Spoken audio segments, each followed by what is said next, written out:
MCC विषय नेपालको सबभन्दा धेरै चर्चित, विवादित र अहिले पनि विभिन्न ढङ्गले छलफलमा भइरहेको विषय हो।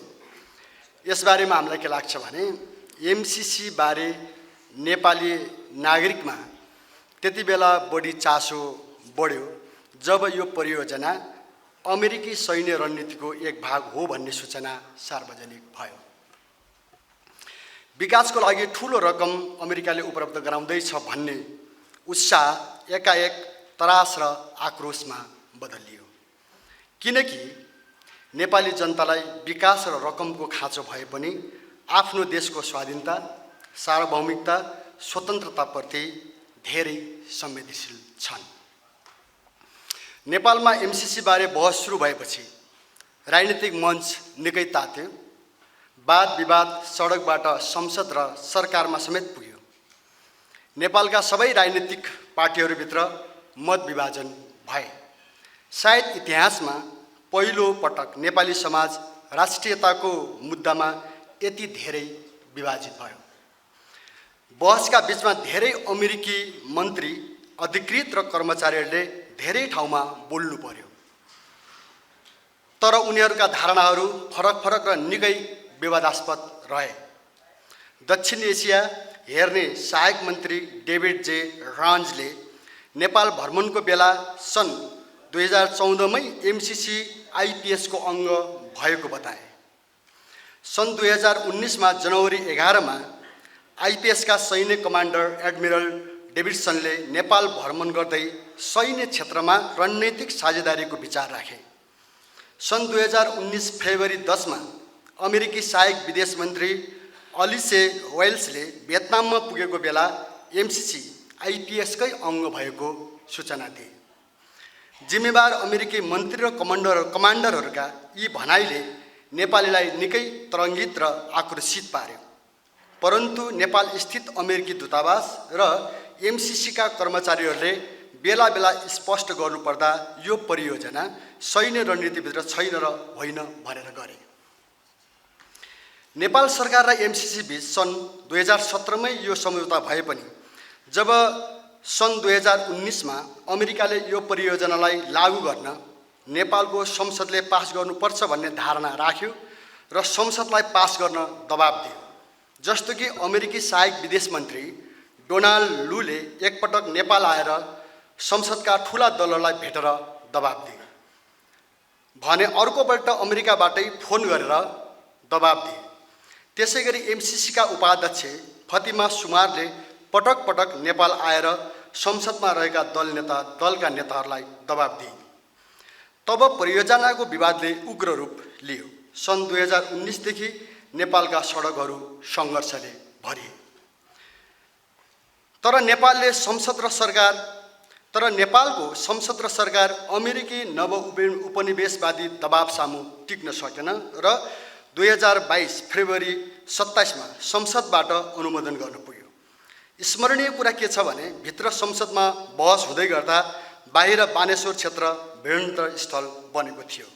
नेकपा सहितका शक्तिहरूले यो मोर्चाको नेतृत्व गरेका थिए। सङ्घर्ष पार्टीका प्रवक्ता कम्युनिस्ट स्थायी समिति सदस्य प्रकाण्ड सयौं नेता कार्यकर्ता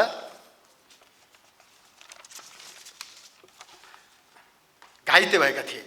सयौं गिरफ्तारी र दर्जनौं मुद्दा खेप्नु परेको थियो। एमसीसीका पक्षमा मतदान गर्ने क्रममा संसदभित्र देखिएको आत्मसमर्पणवादी कुरूप परिदृश्य जनताका लागि निकै पीडादायी थियो। यथार्थमा संसदले पास गर्यो भने पनि नेपाली जनताले एमसीसीलाई मान्यता दिएका थिएनन् र दिएका छैनन्। वास्तवमा एमसीसी जो नेपालको संविधान कानुनभित्र छैन, यसबारे नीतिगत एवं कानुनी समस्या मात्र छैन, यसका व्यावहारिक पक्षहरू पनि निकै विवादित एवं समस्यामूलक छन्। यसको आर्थिक पारदर्शितामा नागरिकहरूको गम्भीर आशंका छ।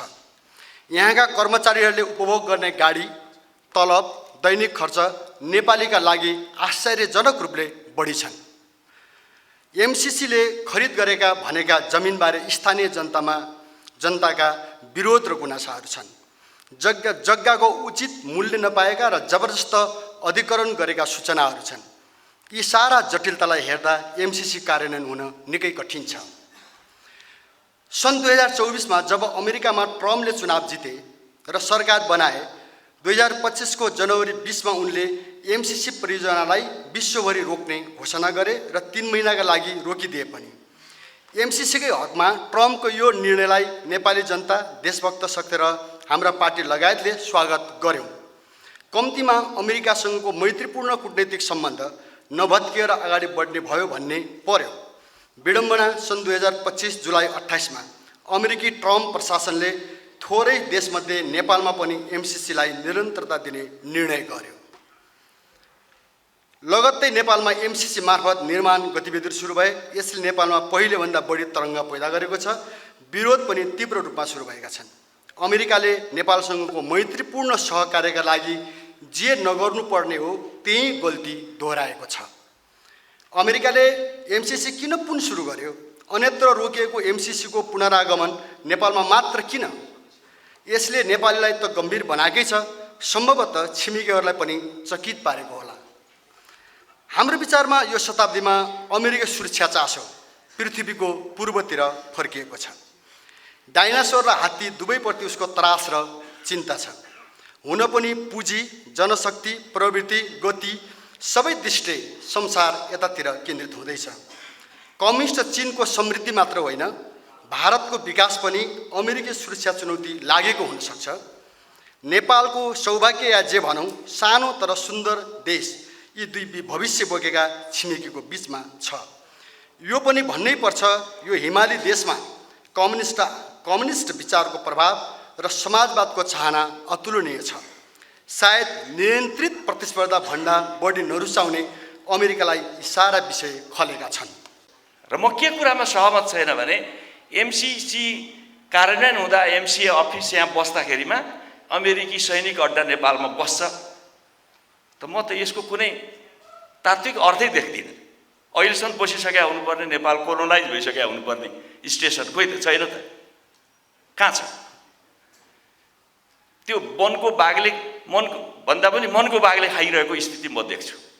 अर्को नेपालको लेफ्टहरूमा एउटा विकनेसहरूको के देख्छु भने चीनलाई घेर हाल्दैछ अमेरिकाले, हामीले जोगाइदिन्छौँ। के हामीले जोगाएर चीन जोगिन्छ? चीन आफ्नै स्ट्रेन्थ जोगिन सकेन भने हामीले जोगाएर चाहिँ चीन जोगिने हो र? कस्तो भ्रम छ भने नेपाली लेफ्टहरूमा, नेपाली कम्युनिस्टहरूमा कि मैले जोगाइदिएको छु चीनलाई, नत्र उहिले खाइसक्थ्यो कि इन्सर्कल गरिसकेको थियो, गरिसक्थ्यो भने नेपालबाट मात्रै त्यो चीनमा जान सक्ने परिस्थिति छ र अमेरिकालाई? त्यस्तो त म देख्दिनँ। त्यस कारणले हामीले हाम्रा विश्लेषणहरूमा बढी रियलिस्टिक र आफ्नो देशलाई कसरी हित हुन्छ भन्ने कुरा हेर्नुपर्छ। अहिले हामी पैसा कसको लिने र कसको नलिने, यसमा हामी कुनै डिमार्केट गर्न सक्छौँ? गर्नुहुन्छ? मतलब मेरो विचारमा हुँदैन। हामीलाई एमसीसी पनि चाहिन्छ, हामीलाई बीआरआई पनि चाहिन्छ, हामीलाई सबै पैसा चाहिन्छ। सबै किसिमको सहयोगले मात्रै नेपाल बन्न सक्छ। एउटा हामी लिने अर्को नलिने भन्यो भने माग्नेलाई तातो भात पाइन्छ कि? हामीलाई दिन बजारमा सबै बसेका छन्, हरेकको चाहिँ सहयोगको चाहिँ स्वार्थ छ कि छैन? अहिले तपाईँ हेर्नु होला, यो ग्लोबल लिबरल इकोनोमी भन्दाको सेटअपभन्दा बाहिर अरू कहिले कुनै देश छ?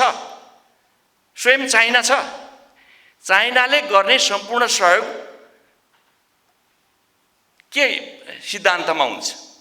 The process of ratification of the MCC agreement between the government of Nepal and MCC USA saw many turbulent scenarios in the past.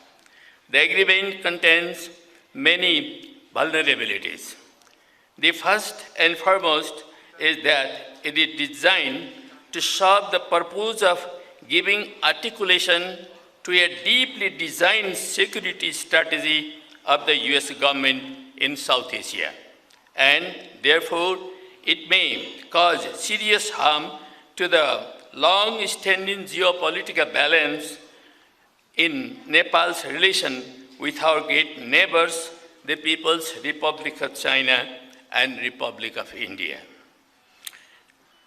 Hence, the agreement saw a flood of comments and opinions from all walks of Nepalese life. However, the major political parties that lead the government and represented the opposition bench choose to disregard the people's opinion and people's voice and the nation's interest. When the ratification process was going on, a drama was surprisingly played within the House of Representatives and the meeting of the political parties. Some political parties brought their students and youths onto the streets, but negotiated with MCC policymakers and representatives in the closed meeting rooms. Many leaders of the political parties betrayed the people and nation, and many youths, students, experts, and intellectuals for their patriotic stand suffered a lot. Some of them disappeared from the scene today, and some of them face very difficult times too. Even in the process of ratification, the then opposition party of the parliament was on the strike against the government. They tried to disturb the ratification process for their own self-interest. They had encircled the well of the house. They were making loud slogans against the government. No voice was audible to anybody when the ratification process was going on in our parliament. No voice was audible. There was noise in every corner of the house. At that very moment, one member of government put forward the proposal for ratification to the House from the rostrum. Nobody could listen to the voice of the speaker. I also went to the rostrum and opposed the ratification process. Comrade Bhim Rawal and Comrade Prem Suwal also opposed from the floor, but there was no even discussion at all within the House of Parliament. Finally, the Speaker declared that MCC project has been ratified by the Parliament of Nepal. This was a surprising drama of ratification of MCC from our Parliament.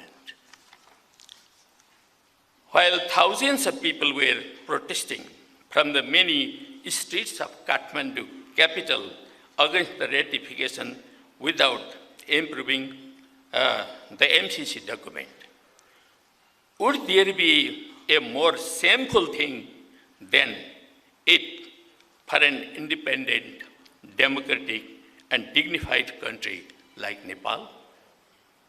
Most of the people of Nepal are always patriotic. They love our country more than their life, but they have been betrayed in this way by some leaders of this country.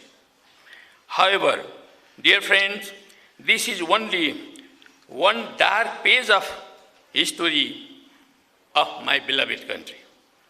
I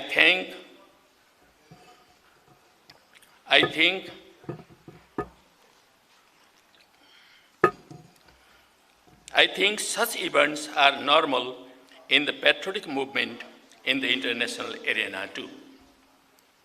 Patriotic people everywhere must be bold enough to defend the interest of the people, nation, and their country. The betrayal of some so-called leftist outfits was outrageous in our country. They are trying to prove the MCC neoliberal strategy as a great boon to the national economic development of Nepal.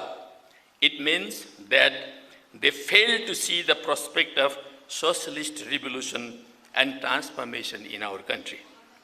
As predicted even in the recent constitution of our country.